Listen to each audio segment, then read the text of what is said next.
श्री स्वामी समर्थ दीपदया ब्लॉग्समध्ये तुमचं खूप खूप स्वागत आणि गुढीपाडव्याच्या तुम्हाला खूप शुभेच्छा। आत्ताच सकाळी लवकर उठून आज पहिले बासुंदीची तयारी करायला घेतलेली आहे आणि आज आमचा बेत आहे पुरी, बासुंदी, वाटाण्याची भाजी आणि दुसरी एक पालेभाजी। तर असा आमचा बेत आहे। आता मी मस्त तयार झाले, देवांची पूजा करून घेतली, स्वामींना मस्त हार वाहिला, खूप छान वाटतंय। देवाची पूजा झालेली आहे आणि आता आम्ही चाललो आहोत गुढी उभारण्यासाठी। गुढीपाडवा हा मराठी हिंदू नववर्षाचा अत्यंत पवित्र आणि उत्साहाचा सण आहे। त्या दिवशी घराबाहेर गुढी उभारून विजय आणि समृद्धीचे स्वागत केले जाते।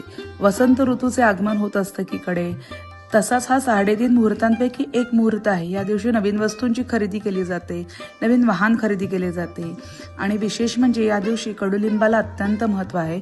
या दिवशी कडुलिंबाची चटणी गुळ टाकून केली जाते आणि ती खाल्ली जाते। त्याचा अर्थ की तुमचं नववर्षाची सुरुवात छान व्हावी, तुमचं पोट साफ राहावं, स्किन छान व्हावी, त्याचे बरेच विविध औषधी गुणधर्म आहेत। त्यामुळे कडुलिंबाची पाने सेवन केली जातात आणि ती पूजेसाठीही अर्पण केली जातात। तर अशी आमची गुढीपाडव्याची पूजा करून झालेली आहे। आईनी आणि मी गुढीची पूजा करून घेतली। आधी देखील पूजा करतोय, आधीचे बाबा पूजा करतात, त्यानंतर स्मितानी येऊन गुढीची पूजा केलेली आहे। असं आम्ही एक एक करून घरातल्या सगळ्यांनी गुढीची पूजा करून घेतली।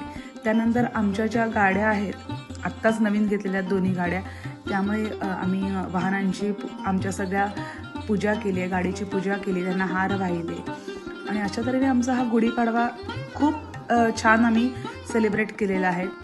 प्रभू रामचंद्र लंकेवर विजय मिळून अयोध्याला परतले तेव्हा प्रजेने त्यांचे स्वागत ध्वज उभारून मोठ्या आनंदाने केले।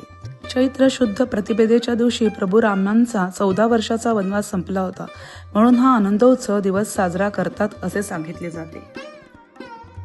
स्वयंपाक देखील माझा थोडा शिल्लक होता, पुऱ्या तळायच्या होत्या, नंतर भाजी फोडणीला घातली, तर हळूहळू मी एकीकडे ही तयारी केली आणि देवांना देखील नैवेद्य दाखवायचं होतं। तर अशा तऱ्हेने सगळा स्वयंपाक माझा पूर्ण झाला आहे आणि ही बासुंदी देखील माझी खूप छान झालेली दिसते।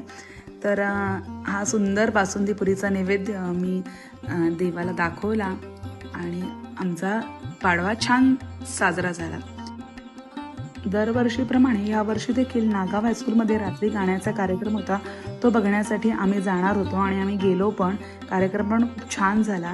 अशा तऱ्हेने आमचा गुढीपाडवा साजरा झालेला आहे। तुम्हाला जर हा गुढीपाडव्याचा व्हिडिओ आवडला असेल तर नक्की आपल्या दीपदया ब्लॉग्स या यूट्यूब चॅनलला लाईक करा, शेअर करा आणि आपल्या चॅनलला सबस्क्राईब करा।